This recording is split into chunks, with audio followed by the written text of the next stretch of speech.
I want to bring in political reporter for National Review, Audrey Fahlberg. Audrey, thank you so much for joining me. Now, I played this earlier in the show, but I want to play it again because, one, it's important to contextualize the comments here, and two, it's just the greatest clip I've seen in a long, long time. So I want to play it again, but this is AOC being asked, would she send troops to help Taiwan if China invaded?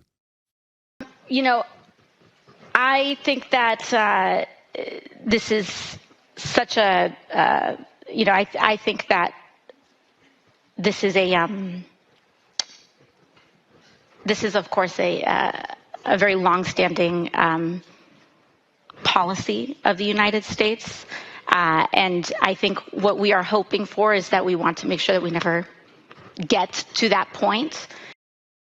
And what I love about that clip, apart from all the silences and stuff, is that it's not like a nothing issue, like someone just pulled it out of thin air, like, hey, what's your policy on, Kyrgyzstan or something? Like, Taiwan is like the central foreign policy issue of not just America, I'm talking Europe, I'm talking anyone. Like, anyone who says, I want to go off and show my foreign policy credentials should at least have some passing knowledge of what the situation in Taiwan is. Yeah, and the policy is strategic ambiguity, and she should have been prepared to answer this, in part because there have been some reporting in the U.S., some political reporting suggesting that her team had been preparing for this for months. But the fact that she still did not have an answer ready on one of, like you said, the most important pressing foreign policy questions of our time really says everything you need to know. And the fact that after that, she kind of went running to the New York Times, called up her favorite reporter there and used it to kind of clean up this PR disaster and suggest, people are just suggesting this is all about my Perspective 2028 run, which it's not all about that. Of course, that's what this is about. You go to these kinds of things if you want to, remind people that you're a star in the party, if you want people to donate to you and see you as somebody who may be a strong contender in 2028. But that 30-second clip, if she does run for president in 2028, I mean, imagine the ads they're going to run against her just on that clip alone. Yeah, I was saying before, it's like the problem with Kamala Harris was that she was too articulate. So now the Democrats have gone somewhere else. You brought up the New York Times reporter before, right?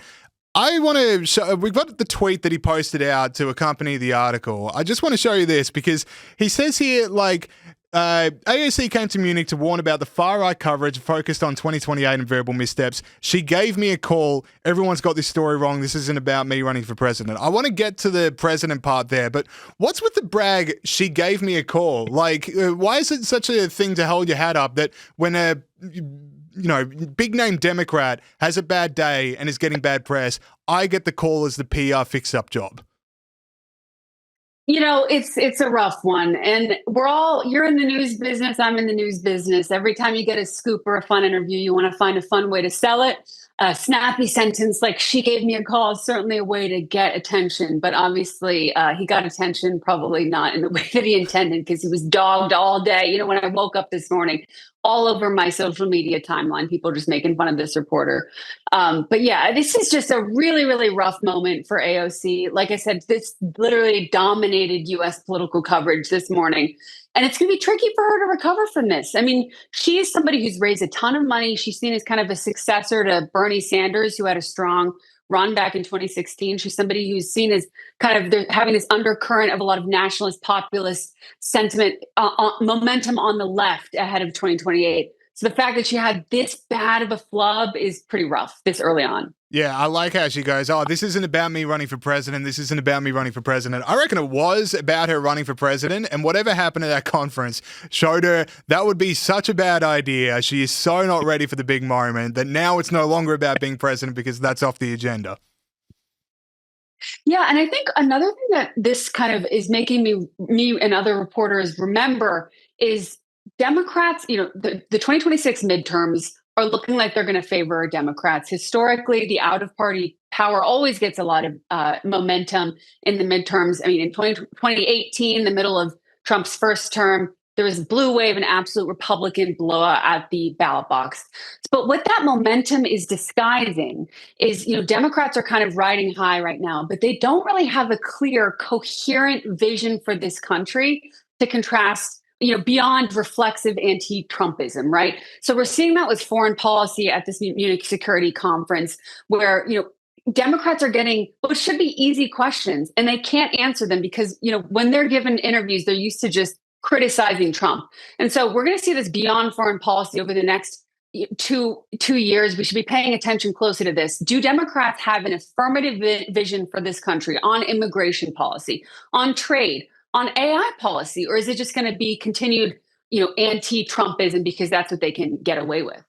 Yeah, do you reckon, let's go with that, because do you reckon the American public are that upset with the way things are going that they would go towards just reflexive anti-Trumpism? Because, it seems to me you can get to a pretty decent stretch in the midterms by running against a presidential candidate with no vision for the future. If that president is that unpopular, I don't think Trump is there just yet. He's not doing too hot in the polls these days. I mean, voters, even Republican voters, are souring on the economy. They're wondering why things are so expensive at the grocery store. And while they do support, broadly speaking, Trump's deportation agenda and deporting illegal immigrants, they're questioning the immigration enforcement tactics. And so that's what is kind of prompted the drawdown of federal, immigration enforcement troops in Minneapolis. That was a big moment for the Trump administration earlier this month. But yeah, it is much easier to be the minority party because all you have to do is oppose the party in power. I mean, think about Republicans, use that political tactic very effectively in 2024 because Joe Biden, Kamala Harris were so unpopular. Obviously, Republicans also are kind of, there are a lot of divisions on policy within the party, but when you're running against somebody unpopular as Joe Biden, it makes it easy to win. And so Democrats are similarly hoping that they're going to have kind of a similar strategy play out in 2026. And based on how the polls are looking, they're probably right. It's going to play in their favor. I want to go back to AOC at the security conference. I played this clip earlier in the show, and it's the viral clip of, horses not coming from Spain, apparently. But there's another clue. There's another part of this clip I really want to get into. So we'll play the clip now, and then I'll talk about it. Rubio's speech was a pure appeal to Western culture. My favorite part was when he said that American cowboys came from Spain. I thought they came from Winnetou, but I believe the Mexicans and descendants of African enslaved peoples would like to have a word. I mean, another big faux pas with the cowboy stuff. But I thought one thing I want to talk to you about is where she goes Western values, as if the air quotation marks saying that they don't exist in the first place or they're just some mythical thing. I just wonder whether or not you can say, the West doesn't hold itself up to its own values, whether you can say, Western values might be archaic. Those are arguments that I don't have, but you can at least have a conversation starter. But to doubt their existence is crazy to me. Yeah, and I think it underscores the reality that the progressive left views the West as this evil, racist sort of entity that just wants to exploit all people of color all over the world.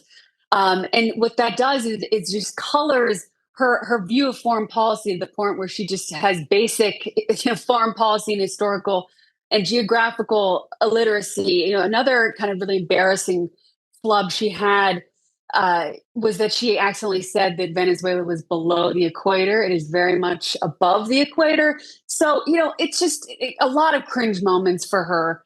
Another Democrat who also had a really embarrassing moment was Gretchen Whitmer, the Democratic governor of Michigan, who is also considered a potential 2028 challenger, and if not even just a rising star in the party. And she was asked similarly a very basic question about what victory looks like in Ukraine. And she had absolutely no idea how to answer it. And not only that, but she deferred to AOC as the foreign policy expert. And I think as this, 5-minute, conversation between us has demonstrated, James, clearly she shouldn't be seen as the national security expert in the room. But the fact that somebody like Gretchen Whitmer thinks so suggests that, maybe there are problems about, whether or not the Democrats' 2028 perspective bench is really as strong as many people think. Yeah, I like that. There's also a world in which it's like, the grenade is bouncing towards me and I don't want to hold it, so I'm just going to pass it on to someone else because the grenade is absolutely going to explode on them. But I think you're right, because you're saying before how Democrats, they're getting a whole lot of traction. They're getting a whole lot of coverage over just running on affordability's bad. We don't like the way things are going. Cost of rent's too high. Cost of groceries is too high. And I think American public would be like, yeah, it is. Yeah, it is. And they would lean in. But then when you get to, and Western civilization's a myth and I don't know what Ukraine would look like, then people would go, hang on, this is not a serious party. I'm going to stick with Trump. I think one of the big problems that Democrats have is getting overconfident in how unpopular Trump is and going too far. And we're seeing this with the immigration enforcement debate that is roiling Washington. So for those who aren't paying close attention, it's not the most exciting topic in the world right now, but there's a partial Department of Homeland Security shutdown.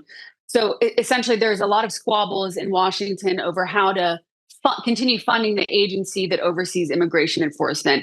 And, one of the things is Democrats want to put restraints on immigration customs enforcement. But in doing so, a lot of Democrats are actually saying they want to abolish the agency altogether. And I think that that's putting Democrats in a tough spot because it may be returning the party to, the controversial calls to defund the police that we saw in 2020.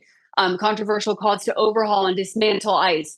And my point being here is, Democrats, clearly they do have a lot of polling momentum right now, but do they go too far? Do they end up kind of reverting to their extreme progressive activist roots? And, all signs point to probably yes.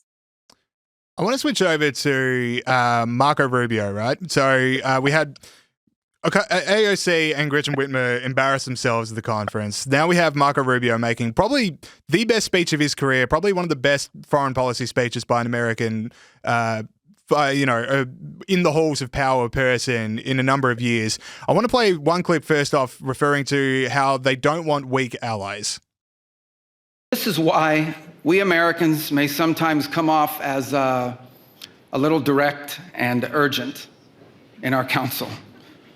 This is why President Trump demands seriousness and reciprocity from our friends here in Europe. The reason why, my friends, is because we care deeply.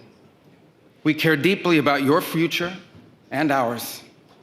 And if at times we disagree, our disagreements come from our profound sense of concern about a Europe with which we are connected, not just economically, not just militarily. We are connected spiritually, and we are connected culturally. And he had these other parts about talking about how America is a child of Europe, that, that whole theme of we're connected, sure, we're tough, sure, we're at you sometimes, but it's only because we want what's best for Europe. It's a pretty remarkable change of pace from where the Trump administration has been on Europe for the last couple of years. What did that speech signify to you? I think you're right. It was a very important speech for Marco Rubio's career, especially to think about where he was 10 years ago, challenging Trump for the Republican nomination in 2016. He was seen as much more of a traditional kind of neoconservative hawk, a bit more kind of free trade and more traditional Republican on the economic front. He's kind of shifted his ideological convictions just a little bit, as a lot of politicians have over the years. But what I think that speech demonstrated was sincere statesmanship and ideological conviction, and also putting a rhetorical flourish on, Trump's sometimes outside the box foreign policy that's kind of hard to even define, and saying, yeah, sometimes we're tough on our European allies, but that's because we want you to step up to the plate. We want you to actually, make sure that you're contributing to your defense so that we don't have to actually do everything, and that you can aid yourselves and each other. So I think this is a very important speech for Rubio's career, in part also because, JD Vance, the vice president, is, typically seen as Trump's heir apparent, but a lot can change over the next 3 years, right? So either they could run together as a ticket, or maybe something happens and Rubio ends up being the front runner. Again, very long way off, but, clearly this is an important speech that a lot of people are going to remember. Well, you bring up Vance there because Vance was at a pretty similar conference this time last year talking to Europe and struck a remarkably different tone. Like, if I could paraphrase what JD Vance was saying, it was basically, you guys suck, I hate you, we all hate you, and you need to be better. And then Marco Rubio comes in with like, okay, that's what he said last time, but I'm here to tell you we're actually pretty close. What is probably more in line with where Donald Trump is, or could Rubio's speech be seen as like, that's... You know, Trump's tone does tend to change on these things, sometimes day to day. So maybe, you know, today we love Europe and then tomorrow we're back to the JD Vance school. But which do you reckon is closer to where Trump is? An impossible question you asked me to answer here. I think, again, Trump's foreign policy is really hard to put in a box. But I think one mistake that a lot of reporters have made in the past few years is labeling Trump an isolationist, because of his sometimes confusing and atypical response to, the war in Ukraine, for example, diverging from traditional foreign, kind of Republican, more hawkish foreign policy there. But that doesn't mean that he's an isolationist. If we look at what's happening in Venezuela, for example, or the fact that he, greenlit, the bombing of Iranian nuclear sites, that's not something that an isolationist would do. Now, JD Vance isn't a pure isolationist, but he's much more in that camp, much more skeptical of foreign involvement overseas. And I think what we've seen in recent months is the fact that, Marco Rubio has been so tough in Latin America. That has been one of the defining characteristics of his foreign policy over the past 10 years. And Trump has, greenlit the kidnapping of Nicolas Maduro. It suggests that Marco Rubio really is in President Trump's ear. Of course, as you mentioned, that can change. It's tough to predict kind of where his foreign policy what it will look like over the next 3 years. But right now, it does seem like Rubio has the slight upper hand here. Yeah, because I think America First does tend to get mischaracterized as purely isolationism, because clearly it isn't. I mean, there is the JD Vance school of like, wait, we're just about America, no more foreign wars, we're not going to send troops to somewhere that doesn't affect America, and we have problems at home, so why would we go over there? But that it could be a sense of America First, but I think more accurately, Trump just sort of goes into foreign policy areas thinking to himself, how does America stand to benefit the most from every situation? That is America First. Like, America does stand to gain if Iran doesn't have nuclear warfare. America does stand to gain if Maduro's in a jail cell rather than in charge of Venezuela. Like, he can say, okay, well, it's not on American shores, so why would we care? But America does care because it's downstream of all of these other decisions, and the world is downstream of all of these other decisions. So, if the Middle East is on fire and oil prices go up, that hurts America. If Venezuela is the place where drug trafficking is going through, that hurts America. I think it is America First can change, responses to one thing don't necessarily mean responses to the second thing, but the overall philosophy of America must win does seem to be quite consistent through Trump's thinking. That's absolutely right. He does like to project American strength overseas. And I think what we're seeing with Iran, for example, he hasn't acted yet. I mean, obviously he acted last summer bombing the Iranian nuclear sites. But in response to these protests, he hasn't taken any really intense military action yet. And from a lot of the reporting we're seeing, that's because he wants to make sure that, American allies or America itself aren't drawn into a broader kind of troops on the ground, really long-term conflict like we saw with the Iraq war and Afghanistan war, for example. But he does like to, take swift action when it's kind of a swift, quick operation that can quickly achieve a result that he wants. And I think he is genuinely committed to peace. He likes to call himself the peacemaker. He likes to take credit for ending wars. But I think what kind of Marco Rubio's speech is a reminder of is that this, Trump is president now, but he's not going to serve as president again. And this foreign policy debate that we're seeing, behind closed doors is really playing out in real time. And, we're going to start to see these tensions. Obviously, Vance and Rubio's teams will say there is no tension, but there is slight, divergence in their ideological approach to foreign policy. And these debates are playing out in real time and will definitely have a major effect on how the party kind of views foreign policy after Trump leaves office.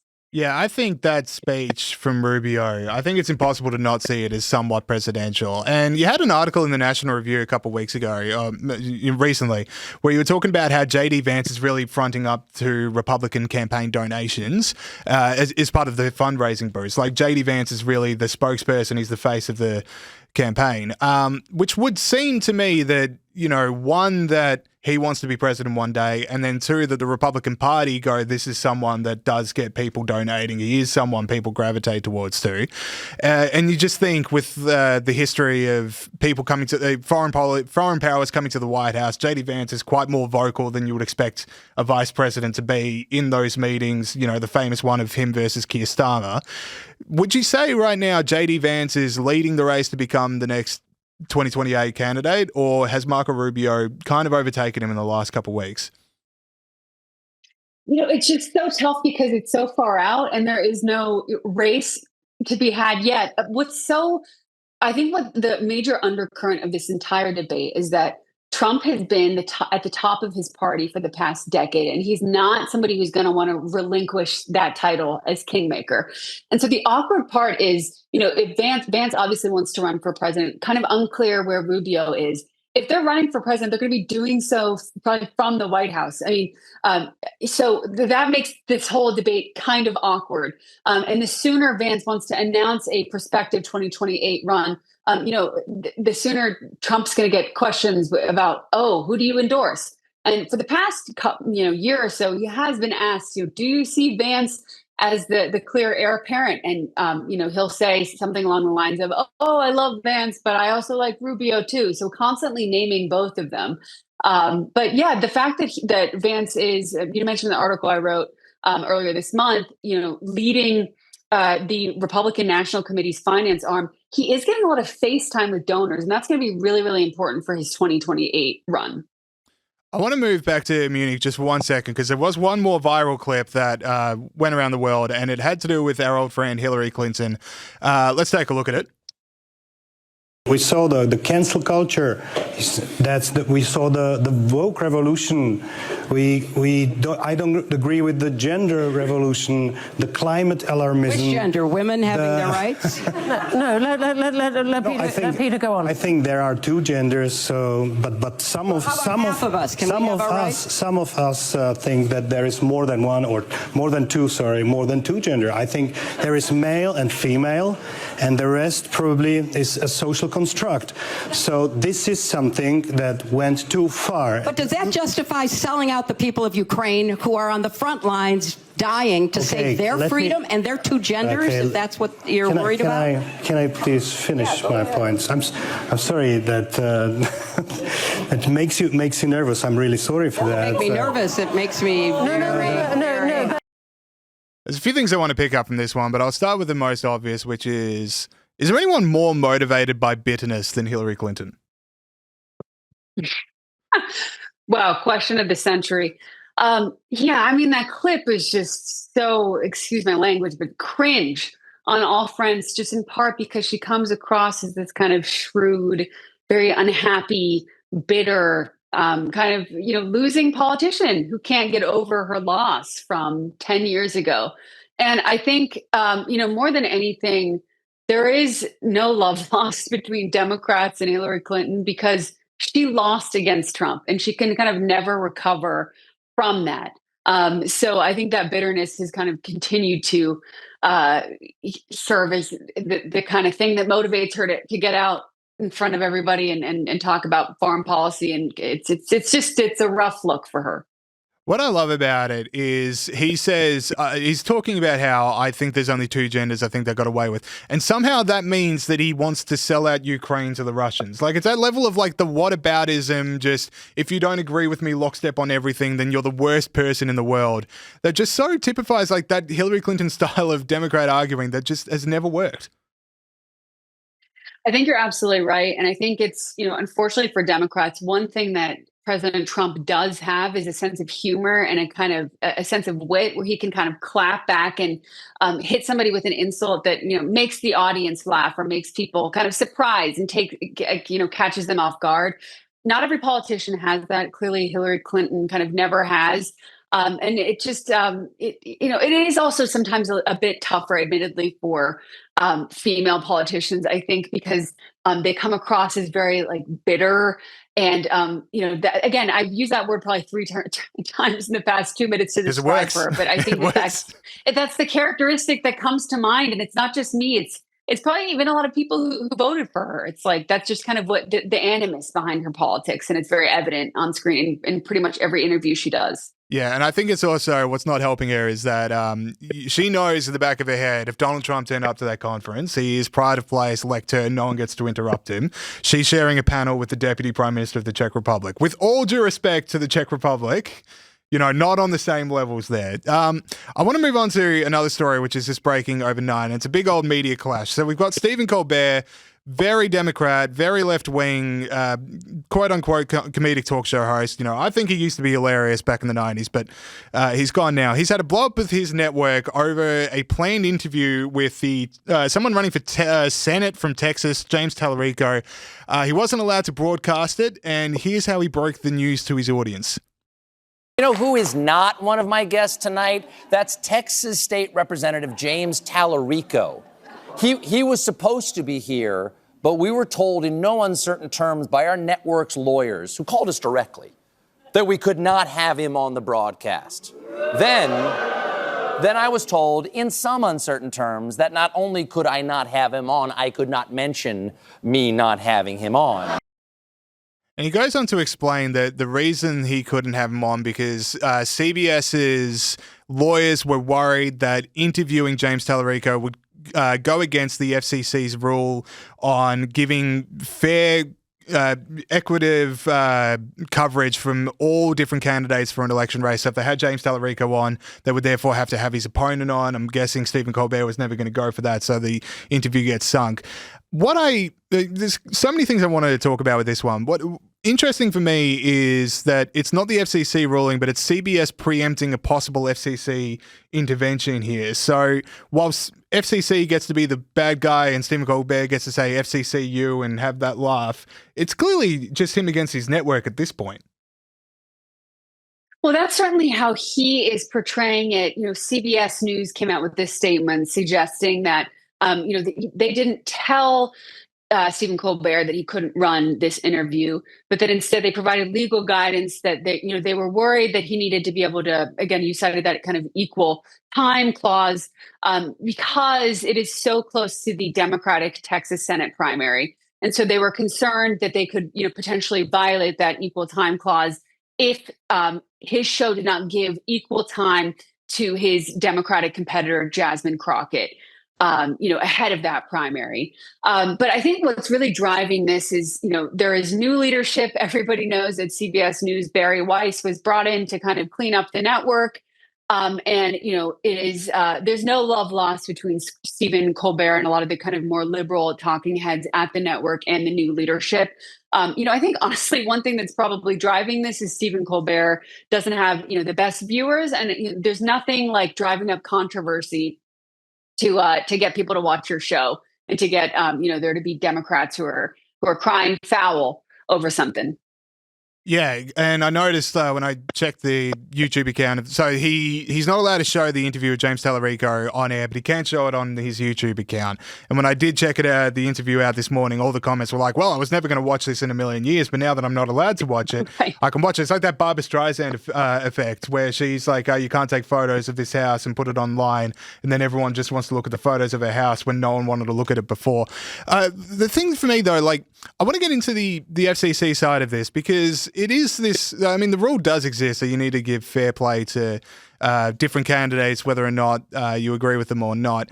That seems odd to me. And I know under the Trump administration, the FCC are a bit more bolshy in saying, TV networks need to pull themselves into line and make sure they're not being partisan. But I really just don't like the idea of an FCC being that powerful. It's all fun and games when it's Trump going after Democrats and lefties and, we can all have fun. But, when the shoe's on the other foot, say AOC recovers from this and she becomes president, we'd all freak out if AOC run FCC was like, conservatives need to toe the line on making sure they're being nice to her. No one would stomach that. You're absolutely right. I'm not going to pretend I'm an expert on FCC rules, but what I will say is, yeah, I think a lot of conservatives who are committed to free speech were alarmed by kind of the thinly veiled threat that the FCC commissioner issued kind of last year over the Jimmy Kimmel broadcast. Obviously conservatives don't like Jimmy Kimmel, but they want him to be able to present and speak, speak his mind on television. He said something controversial about Charlie Kirk, and the FCC was displeased with that. But yeah, I think moving forward, this one seems kind of like a in-network spat between Stephen Colbert and new CBS leadership, like I said. But you're absolutely right. If the shoe were on the other foot, like with this Jimmy Kimmel thing we saw last year, and there were threats over kind of conservative broadcasters, I think a lot more conservatives who are okay, with the Jimmy Kimmel threats, it may not be okay if the shoe were on the other foot. All right, brilliant. Audrey Fahlberg, we'll have you on next time AOC embarrasses herself, which should be about 30 minutes from now, so I don't get too far away from a laptop, but we'll talk to you again soon. Thanks so much for having me.